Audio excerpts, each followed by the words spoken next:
Hey BookTube, it's Jackie. How's it going? If you are new to me and it's the first time you're seeing this face, hello, what's up? My name is Jackie. I sit on my floor and I talk about books. So I hope that's why you're here, because that's what's going to be happening today. If you're not new to me, thank you for always tuning in. The continued support, I really do appreciate it. Excuse my voice, it's a little bit lower than normally is because I'm still rocking a cold. I'm almost done with it. I got sick last week. That's why this is coming to you a little bit later because I was a sick Jackie. I was sick.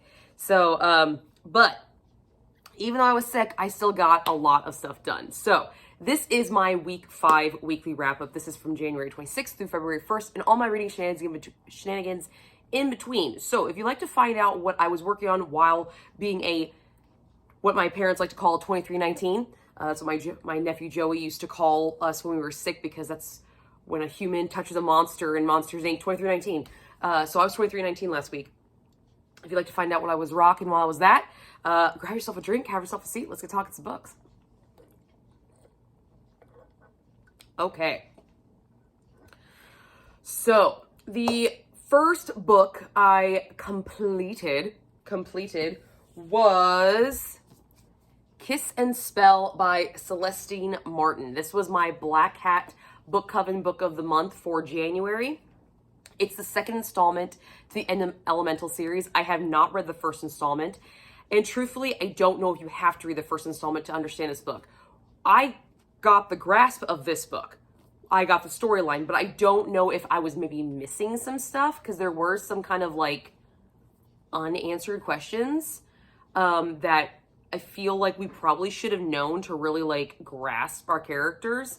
So I'm not quite for sure. I have not read the first one yet, but I do own it. So hopefully when I do read it, I will let you guys know if you need to read it in order. But this is a POC author if you're looking for one. Friends to Lovers, Witches with a Fae Romance, and a very, very, very, very slow burn. I mean, so slow. It's almost YA slow, okay? So we follow Ursula, which dope name, dope, okay, dope. She was left at the altar, and she is now known as the witch who couldn't see her own future, okay? She looks at a crystal ball, can't even see her own future, so, you know, how reliable is she? We also have Xavier, who is a Fae prince who does not believe in love and was cursed by the Fae queen to find the perfect kiss to break the spell. All right, it's always the perfect kiss. It's always true love's first kiss. Yeah.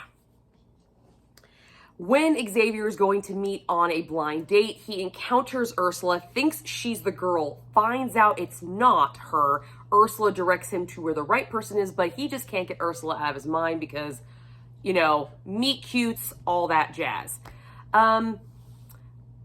However, even though he was corrected by her and his dating life is pretty much slim to none, he befriends her and they start to, she becomes his wingman, essentially. He tells her the story of what's going on and she becomes his wingman. And a relationship forms, and that's kind of where our story kicks off. What worked? The meet cute. It was super adorable. I mean, they ran into each other at a park bench. And he was lost, and she gave him directions, and he just couldn't get her out of his mind. I think that's fucking adorable. A lot of rom-coms start off like that. A lot of rom-com books start off like that.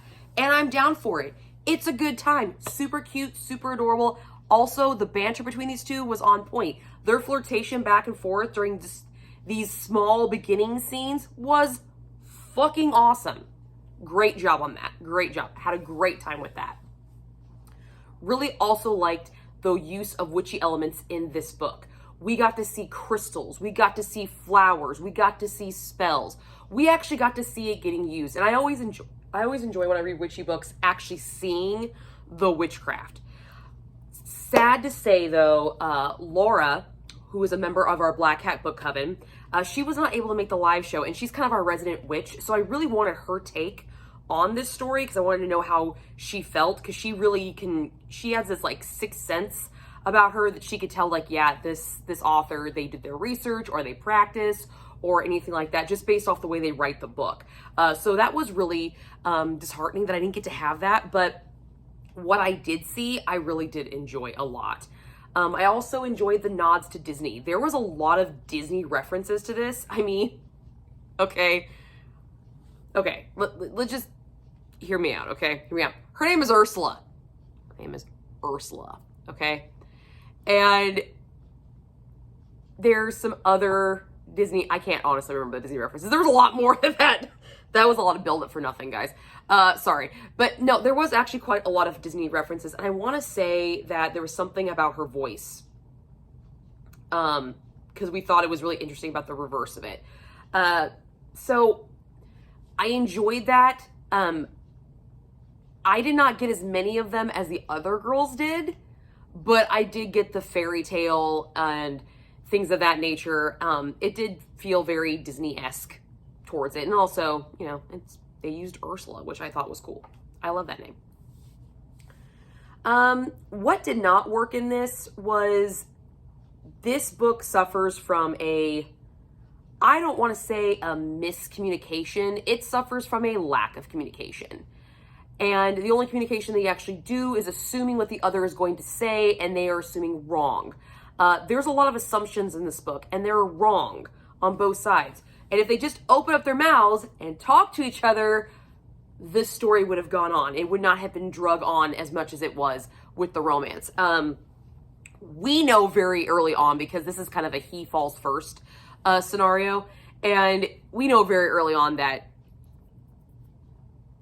he likes her. But it's just like, oh, well, I can't give her what she wants. She doesn't want anything serious. And then she's just like, well, his kisses are reserved for somebody else. I'm not worthy of them. Blah, blah, blah. Wah, wah, wah. Open up your fucking mouths and start fucking talking, people. Just talk. I don't understand. It's not that I have a problem with miscommunication, because I do understand that it is a technique and a tactic that can be used really, really well. But what this book does not do is, it's not a miscommunication. It is a lack of communication. And that I just can't tolerate. I just can't fucking stand that. I hate it when you just don't talk. Like, if you have a problem, open your fucking mouth and make it clear that's actually what you're talking about, okay? Don't beat around the bush. Just say it like it is and move the fuck on, okay? Move on. They're either going to stay or they're going to go. Move on, okay? That was annoying. There was this also forcing of opinions on other people. There was a point when Lisa from Babe in the Library, she was our guest coven member on this for this month, and she actually picked this book. She mentioned this, and I really 100% agree with her. And I didn't really catch it until she pointed out. There was a scene in this book where Ursula is talking with Xavier, and Xavier explaining, I don't believe in love, okay? In my family, it's you court each other, you marry, it's politically based, and you might fall in love afterwards, but that's not a basis for the marriage. Marriage is political. And she is like, no, you have to have love. And it wasn't like a disagreement. It was more, no, you don't know what you're talking about. Of course, you're wrong. You're wrong. I don't like that. And when it was pointed out, I was like, oh, yeah, that's actually what that was. I don't like that. I didn't like that because he blatantly said why he doesn't believe in love, and she didn't want to listen to it because it wasn't what she was used to. She was kind of forcing her own world and beliefs on him, and that's always a shitty situation to be in. When they did talk, that's what happened. So that's annoying. Because his culture doesn't value love. It's not an essential necessity for marriage, especially when it's a royal marriage. You know, it's not designed for that. Also, this slow burn, it was 75% of the book before any action took place, and it wasn't even that spicy. Okay, it wasn't. The spice that we got, not worth the wait. Not worth the wait. I only gave this thing 1.5 chili peppers. The spice that we actually got, the spicier stuff, was all illusion or fantasy. It wasn't what was actually happening. And yes, this was in the book. Okay? It was in the book. I read it. I imagined it. But it was a fantasy from my characters. Okay? It was a fantasy from my characters. It wasn't what my characters were actually doing. I can fantasize all I want. it's still fake. Now, while I'm fantasizing, the orgasm I'm giving myself is completely 100% real, but the feelings in my head, visions in my head, completely fucking fake. Fake. Unless I'm basing it off of previous experiences, which that's a whole nother issue. We'll discuss that later. If you want. I don't really care. But this was completely made up in her head. And therefore, it wasn't what his character would be doing or her character, how she'd actually respond. Because when it actually did happen, we didn't fucking see any of this shit. And that's annoying. You gave me something that was already fake. And yes, was it hot? Was it good? Yes. Yes, it was. But it wasn't real. And I understand what we're about to say. Jackie, it's a book. It's not real. I understand that. But while I'm reading this book, these characters are real in my head. What's going on in their heads? Not fucking real. It's a fantasy. When they fantasize and they come out of it, it's a fucking fantasy. Okay? I don't want to fantasize. I want to see. I don't want a fantasy within a fantasy. I don't want fanception here, okay? I don't. That just gives me a fucking headache. Just give me the fucking spice between our actual characters and give me a character what they would actually be doing. It's much more satisfying that way. All right. There was one thing about the spice that I did really enjoy about this book is that protection was very, very prominent. There was a lot of conversations about, let me go get a condom. Let me go get a condom. Let me go get a condom. I was like, all right. All right. Fantastic. I love a good protection conversation because it wasn't brought up. It wasn't, expounded upon. It wasn't dragged out. It was just like, hold up. I got to go get protection. Yes, you're right. Good for you, because nothing is worth that, okay? Nothing is worth the fallout of that, okay? It's just not. Don't get me wrong. I love my daughter. I love my daughter. And I know parents love their kids. I do. But let's be honest here, okay? No orgasm is worth carrying a bullet for 18 years. It's not. It's not. When it takes 2 seconds to put one of those bad boys on. All right? It's not. Straight up. And you can make it part of the action. All right? That's how it goes. So, I was glad to fucking see that. Props. Props. That's awesome. Also, when we did get some graphicness, it was very romanticized. There wasn't a lot of graphic languages. So, it was just kind of like, it was like this. The fantasies were hotter than what was actually happening. So, yeah, that was kind of disheartening. All in all, I did give this thing 3 stars, and I do plan on continuing with the rest of the series.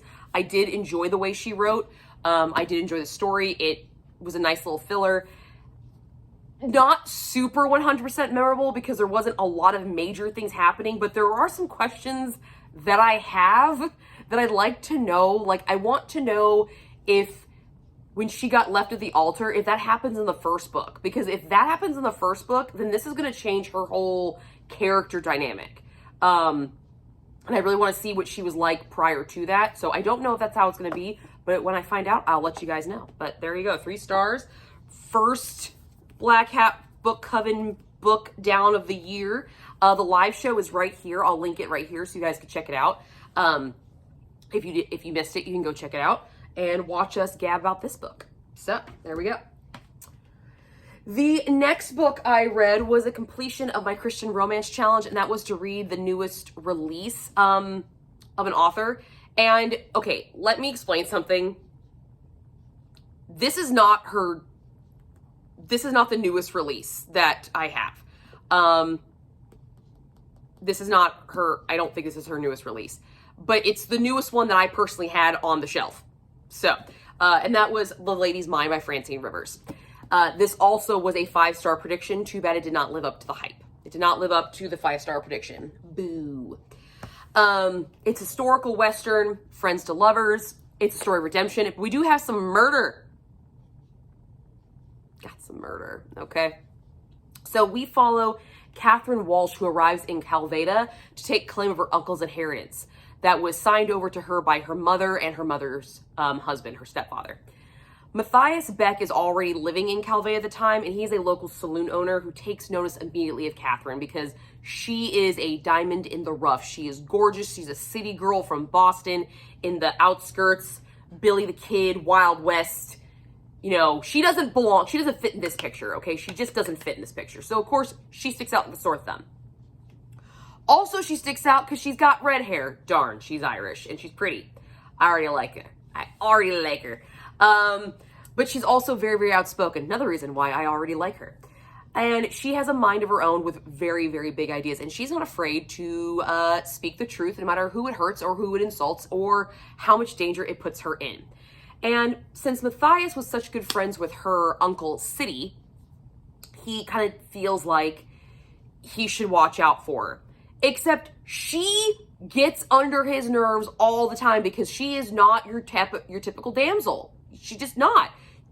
She's outspoken, and Matthias just kind of wants to be like, he's confused. Do I kiss her? Do I smack her? Or do I just let her fend for herself and, die? Like, he's torn. He's just he's a very conflicted individual. Luckily for us, he kind of learns to curb himself, and him and Catherine pretty much revitalize the town through a list that she has given him that she will marry him if he completes, because he decides the best way to shut her up is to marry her. And the only way to marry her is to make her trust him. So he runs for mayor, and he has a list of things he needs to complete. And that's kind of where our story really, really kicks off. What worked? Catherine. I loved Catherine. She didn't give a fuck. Did not give a flying fuck what people thought of her. There were multiple times in this book where she's like, people were telling her, like, you shouldn't do that. You're going to get on his bad side. Well, I piss people off just sitting here, so I might as well have fun while I'm doing it. I love a bitch who does that. Absolutely. Absolutely. Props to you, girl. Love it. She knew who she was. She knew what she wanted. And there was not a damn person in the world that was going to get in her way. And I love that. Did she have some doubts? Yes. Do we all have some doubts? Absolutely. But she acknowledged them, saw that they were in the room, flipped at the bird, and kept going. All right? Super independent, super open-minded, super just all around. I loved her character. I genuinely liked her character. She was sweet when she had to be. She was genuine when she had to be. She was brutally honest when she had to be, but she still had tact about it. And at the same time, she was fucking hilarious. Like, her satire when she started writing the newspaper column that City left. City used to run a newspaper called The Voice, and she takes it over and starts building it up again.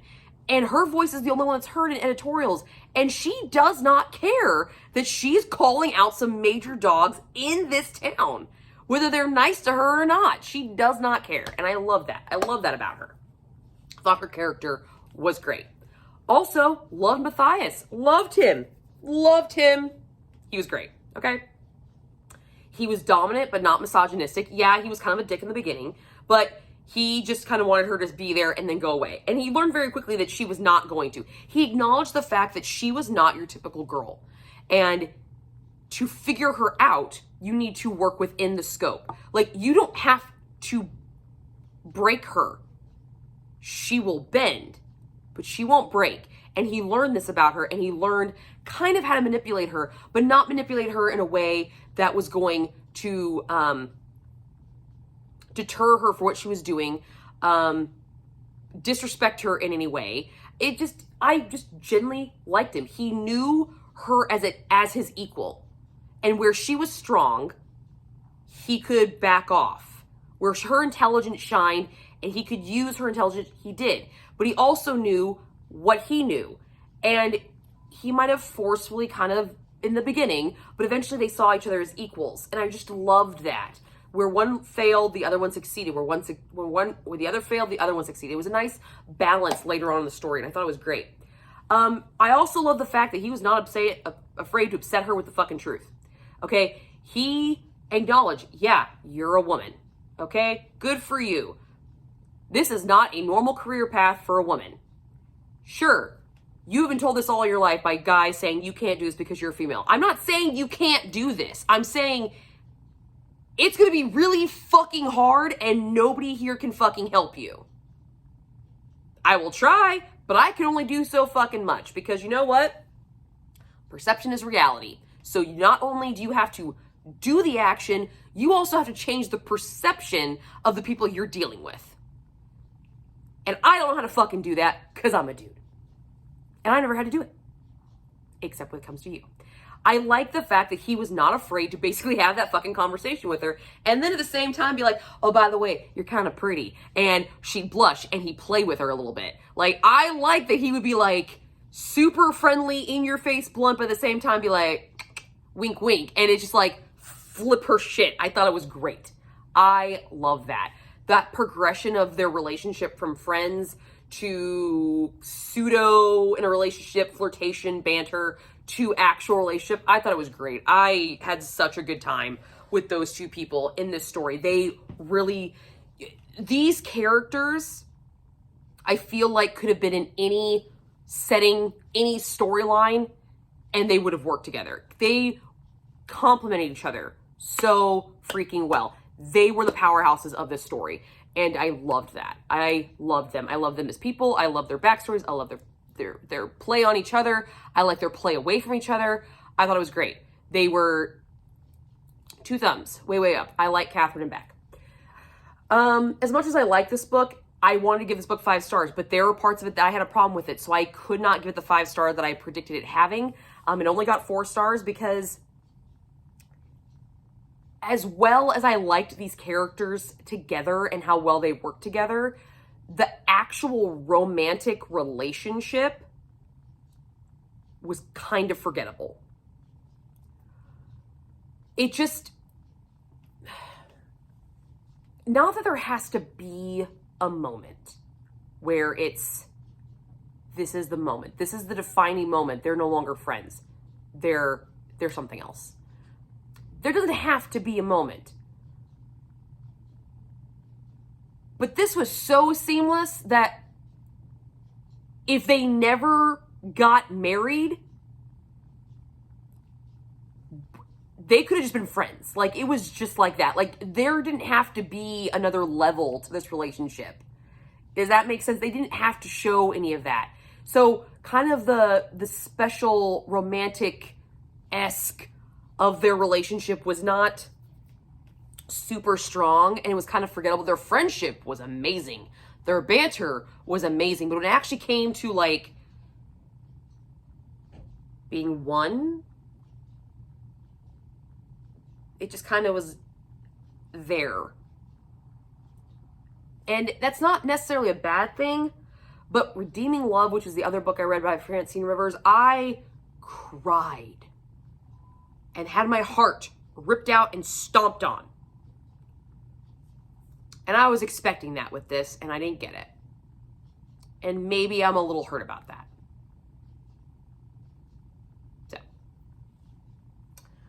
So, there was a lot of things in this book that happened and went down that could have been further fleshed out and stretched out. This book could have been a hell of a lot longer than what it actually was.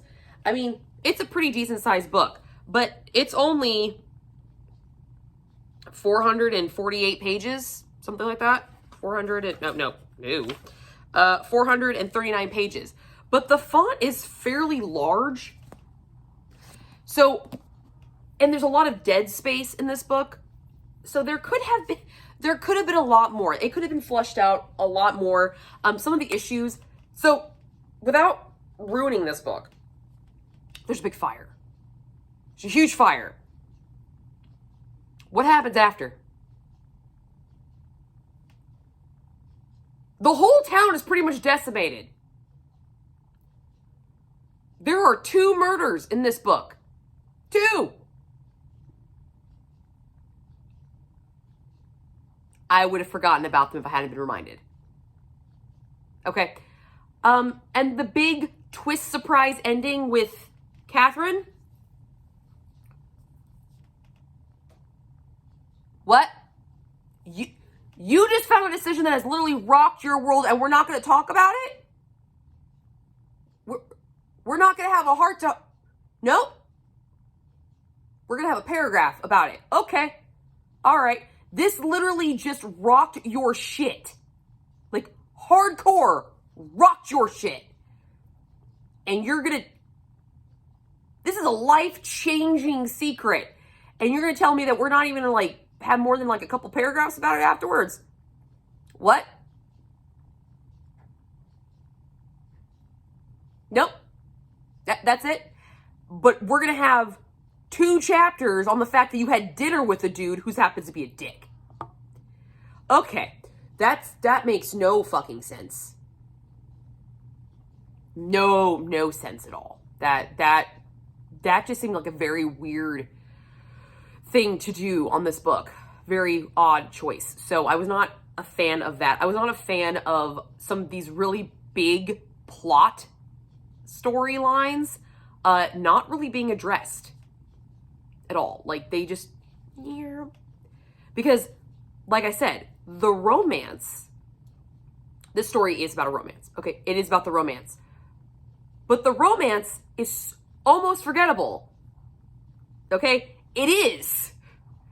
The friendship is not. But the actual turning into romance and coupling and, you know, this is Christian, so bringing him back to God, like, that was another major one. He hasn't been in church for years, and we're not going to talk about this? Really? Nope. Okay. All right. Some of the choices left a little bit to be desired. And then there was one concept which, yes, I know this is historical fiction. This is historical fiction. And there are probably girls out there during this time frame that did not know this. But this woman was not stupid. She was not an uneducated woman. Okay, she was not. You're telling me you didn't know how children were made? What? No. No. No. Shocked? In awe that it happened as fast as it did? Absolutely. I can expect that. The fact that you went to the doctor and his 16-year-old daughter had to tell you that that's what's going on with you?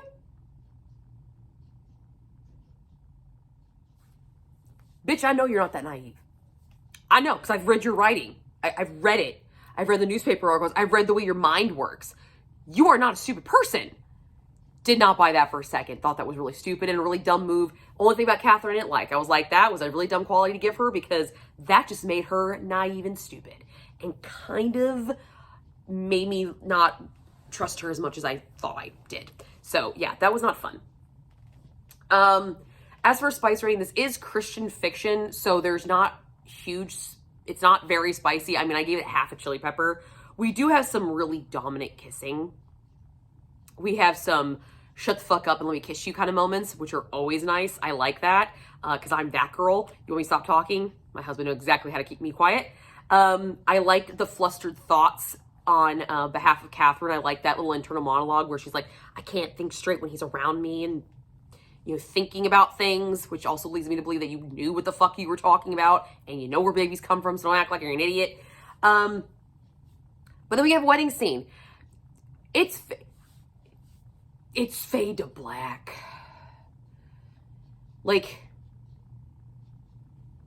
we don't get any of it.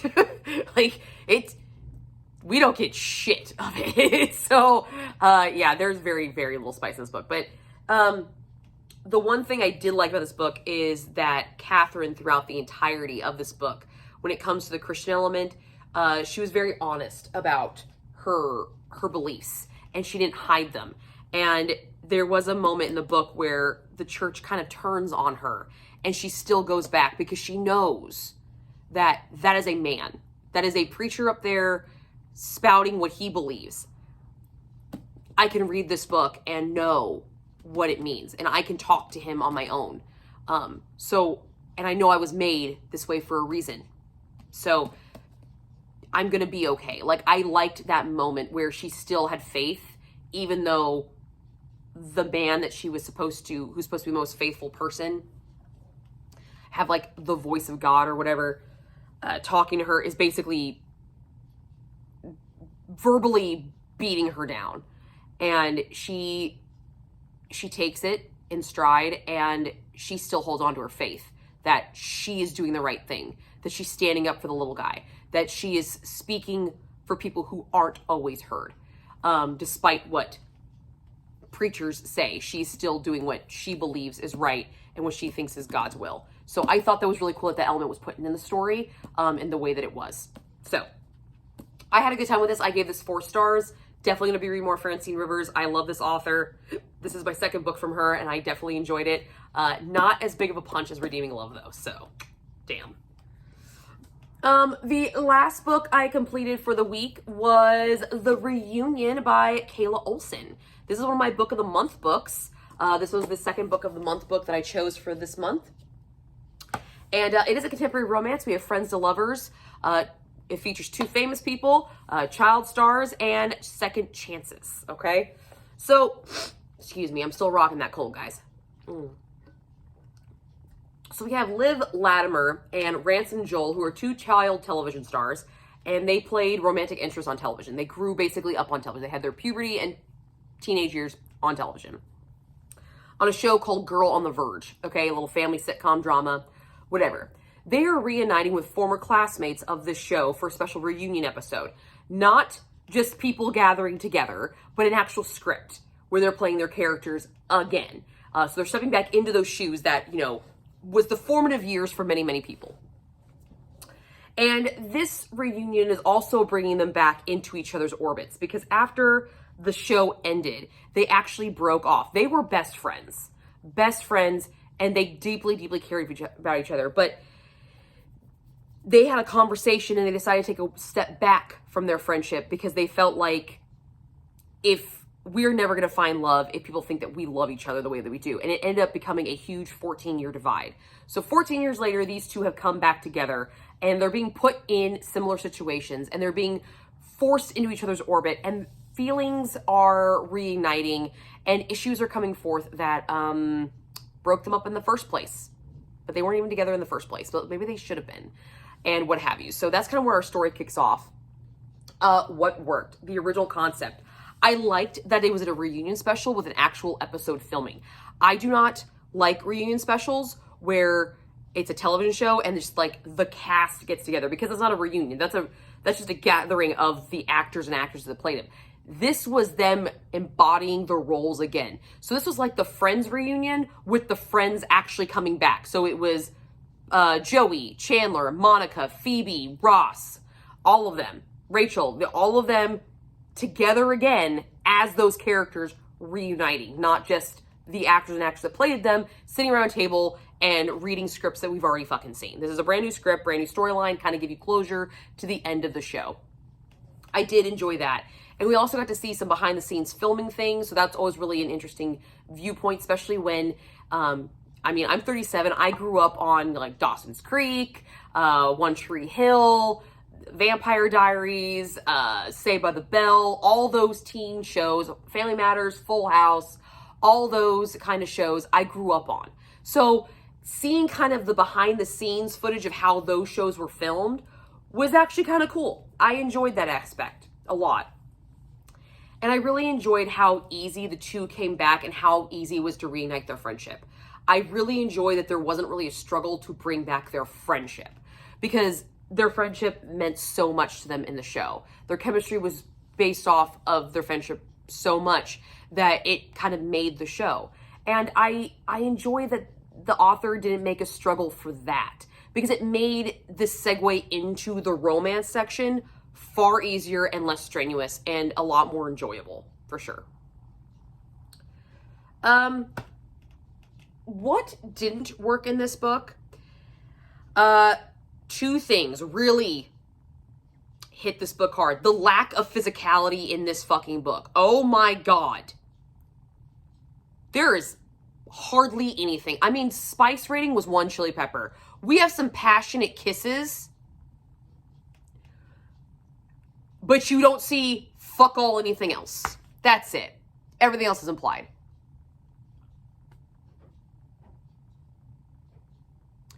and the really hot and heavy scene was when they were playing their parts, not as their characters. And I've already explained earlier in this video that I don't like fake shit. Okay? I was following Liv and Ransom. Their characters, Honor and Duke, are characters. Okay? I was not following that show. I was not invested in that show. I was invested in them. And the only hot and heavy action I got was when they were playing those people. But there was like this nice little bleed over action, so it was okay. But still, I didn't see very much of anything because it's a PG-13 show, guys. Okay? So it's not like we saw fucking shit anyway.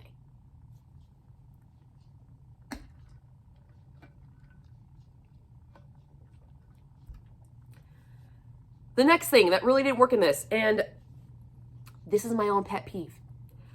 This is just a pet peeve of mine, okay? Not about books entirely. So before each chapter, there is these little like blog sections from this like blogger or like tabloid type stuff. I don't fucking care. I don't care about that shit. That made this book cheapen. It cheapened this book. I understand why it was there, because that's how we were getting all of our juicy information. Like, oh my God, we saw a picture of them kissing. Are they back together? Oh my God. No. No. No. Okay, no. There are a few parts in this book where in the actual like character story, it was informed that something dropped and we got to see the reaction of shit. I did not need to read the article. I just need to know that, hey, this got dropped. There you go.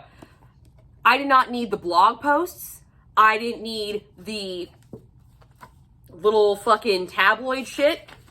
I didn't need shit like this. All right?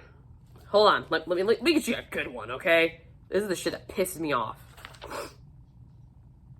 All right, here we go.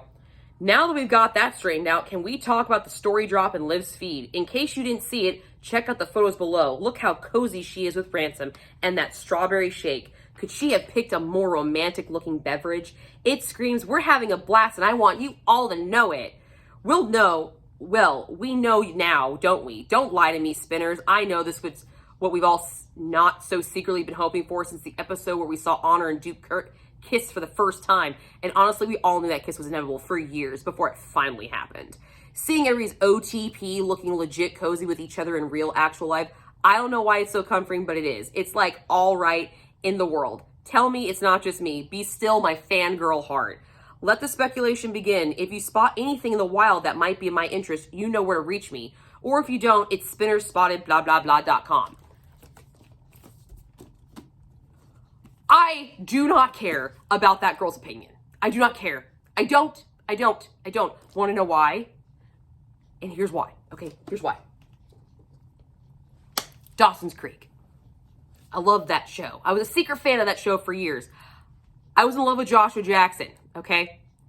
I shipped Pacey and Joey together in Dawson's Creek, okay? I shipped them together in the show. I shipped the character of Pacey and the character Joey together in said show. I never once shipped Joshua Jackson and Katie Holmes together. Want to know why? Because they were playing parts. They were actors and actresses. Just because they work well together doesn't mean they belong together. I fucking hate this. I hate this shit. Is it cool to learn little random tidbits about your favorite actors and actresses? Absolutely. In interviews that they fucking give. Okay? When Henry Cavill dropped that he's a huge Warhammer nerd. Awesome! That's so fucking cool. Or when he dropped that I wanted to play The Witcher and I literally faked sick on a day of filming Superman to go audition for this show. That's cool shit to know. Okay? That's cool shit to know. Speculative crap made up by people who don't actually know the people is bullshit. And I hate it. I do not care about famous people's personal lives. I'm invested in the show, your music, your talent. Not who you're fucking. Or who you're not fucking. Want to know why? It's your fucking business. So, literally every time I start a new chapter, I had to deal with this stupid blog shit. And you have to read that part because it explains why they're pissed off in the next fucking chapter. It's not something you can fucking skip. I tried. So that knocked this down because that's just something I don't fucking like in general. I don't read tabloids. I don't really like to stalk famous people's Instagrams. All I do is look at pictures. Like, seriously, I look at pictures. And let's be perfectly honest. If I'm attracted to a famous person, like, okay, Henry Cavill, I know he just became a daddy.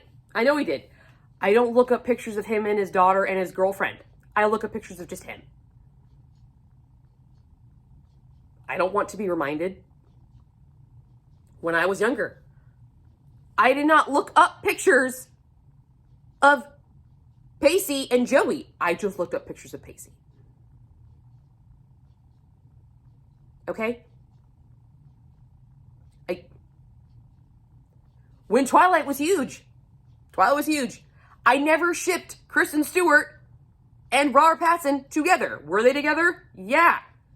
Did they break up in the middle of that filming? Yeah. Do I care? No. Did I also ship Bella and Edward together? Fuck no. I chose Jacob. Team Jacob. But still, I don't care about the personal lives. They are actors and actresses. They are playing a role. I am attached to the role that they're playing, not to that person. Am I thankful for the character they created? Absolutely. Would the character been the same without them? No. Am I glad they got along with their coworkers? Sure. But there are plenty of shows where the coworkers did not get along and it's still successful. Look at Sex and the City. Love that show. And apparently Kim Cattrall can't stand Carrie Bradshaw. Sarah Jessica Parker played Carrie Bradshaw. That was the character. Like, but they were best friends. Like, it's doable. If you're good enough actors, it doesn't matter. I don't care. I don't go to a doctor and worry about who they're fucking. I go to the doctor and want them to take care of me because they have a talent for healing. I don't care. I don't watch football for the tight end and who he's sleeping with. I don't care. Catch the fucking ball and score the goddamn touchdown. What you do in your private time is your own fucking deal. I don't care. You're a normal person with incredible talent. Good for you. You may bank on it. I don't care. The publicity and tabloid shit pissed me the fuck off. And it really sunk this book down because it was every fucking chapter. Every chapter. You couldn't just like occasionally? No. And then there were like comments and feeds. And I was like, oh my God. I love answering your guys' comments. Okay, I do. When you direct a comment to me, I like answering the comments. I do not go and read lines of commentary on other people's videos. I just don't. I don't. Because that form of conversation is just kind of irritating sometimes. Okay? It is. Irritating format. Yeah. But I did complete it. And I ended up giving 3 stars. And the last book I am working on, I'm still not finished with, is Beautiful Creatures. I'm still listening to this audiobook. It's going well. I'm enjoying it. I really like this audiobook because they actually have like the 16 Moons, 16 Years song playing in the background. It's all one voice, but they have the music and like some auditory effects, which is really fucking dope. And it's cool, and I like it. And now I kind of want to watch the movie again. And I want them to make more movies. But yeah, I'm having a really good time with this one. I'm very excited about finishing it and continuing with the series this year. I'm still debating if I'm going to read the rest of the series or if I'm just going to continue with the audiobooks. Because if all the audiobooks are this good, I might have to do this on audio and just get the series for my collection. But I'm excited and I'm having a really good time. So that was my week 5 in reading, guys. I got quite a bit done. But yeah, I had a good time with it and I hope you guys enjoy this and I will see you all soon with another video. Bye, guys.